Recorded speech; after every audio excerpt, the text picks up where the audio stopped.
let's read this again. And he said, thy brother, which is concerning Jacob, came with subtlety and have taken away thy blessing, which this blessing entails dominion, power, and rulership. With subtlety, it was taken away from Esau, which that act pretty much served as a foreshadowing to the desires of the elect, which is now on display here in this present life. Our desires for dominion and power and rulership will be forged by wisdom, as it is written in the book of Wisdom of Solomon, the 6th chapter, around the 20th verse, the 21st verse.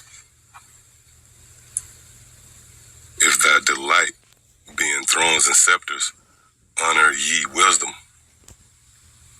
So the source of our desires being met through wisdom, through subtlety,